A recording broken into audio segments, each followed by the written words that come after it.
The October air is so warm in D.C. that it still feels like summer. It should be night already, but the sun is lingering in the sky. It's just too beautiful a day to say goodbye. From where I stand, on the fifth-floor balcony of the brand-new National Museum of African American History and Culture, the city below looks full of promise. Across the North Lawn, American flags flutter in the wind around the base of the Washington Monument. The Capitol building, with its impressive dome, is bathed in bright light. The White House sits like a dollhouse. Standing above the scene in my chef's whites, I feel like an orchestra conductor waiting for the musicians to tune up. Under the ruby sun, everything glimmers and shimmies with excitement. Next month is a historic election. Next month, I'll open my dream restaurant. Next month, I'll step into the life I've always wanted. So though it's late in the day, it feels like the dawn of something new. Behind me is a hive of activity as cooks rush to finish their pre-meal preparation, called mise en place, before the guests begin to arrive. My mind turns to the spreadsheet and lists of tasks and measurements, all the things I need to do to turn stacks of ingredients into a sublime meal. I turn my back on the view and head into the kitchen.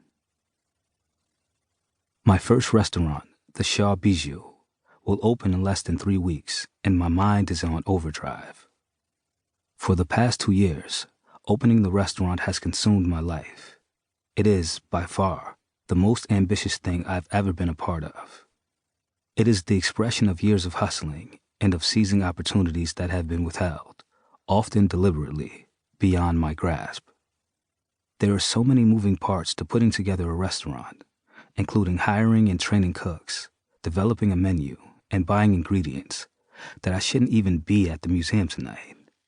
But it's too meaningful an opportunity to pass up. My culinary journey started like so many other chefs, as a child in my mother's kitchen. Opening a fine dining restaurant of my own is the goal I've been working toward for years. I'll need every bit of luck, every scrap of knowledge, every shred of support and strength I can get. I hope the experience and knowledge I've gained since graduating from the Culinary Institute of America will help me. My time at some of the best restaurants in the country, I hope, will prepare me. Hopefully, customers will recognize my name from Top Chef and Dinner Lab, a national dining competition that I won.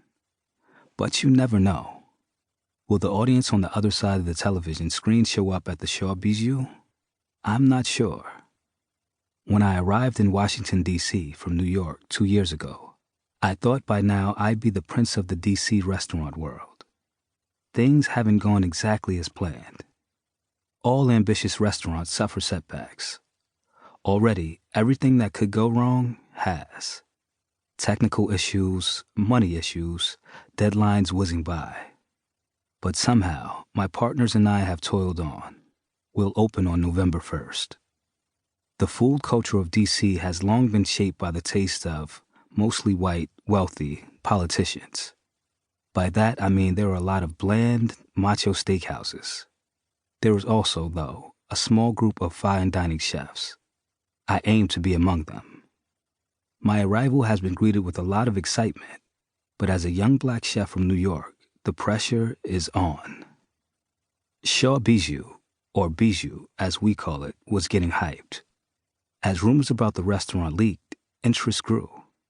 There would only be 8 tables. True. There would be a members-only club on the 2nd floor. True. We would sell tickets. True. I had parlayed my 15 minutes of fame on Top Chef into $1 million restaurant. Not true. My partners and I were actually deep into opening Bijou long before Top Chef ever came along. Then again, there's a lot out there about me that's untrue. I took a ton of heat when I announced that dinner at the Shaw Bijou would cost $185 per person. The price tag made us one of the most expensive restaurants in D.C. Who was I, the city's critics howled, to charge so much? How dare I, a newbie? Didn't I know that I was supposed to pay my dues first?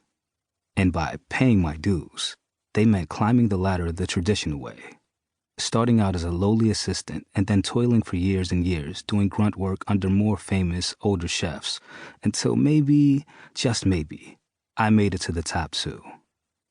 I could have responded that our food costs were high. I could have pointed out that $185 is pricey, but when you look at cities like New York, it's not ridiculous. I could have shown all the reservations we had already sold. The truth is, I could have said whatever I wanted to, but nothing would have helped.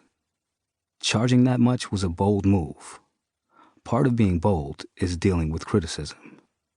But the real truth, the truth I keep under lock and key, is that I also sometimes wonder if all the haters were right. This fear I haven't shared with Maya, my fiancée, or my mother, Jewel, or even fully with myself. But so true, $185 is kinda pricey for a first-time chef in a new city. Who do I think I am? It's a question I can't afford to ask so close to opening night. Lately, my life has taken on the rhythms of a boxer training for a fight.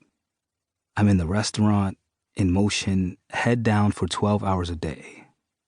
And there's more to it than cooking.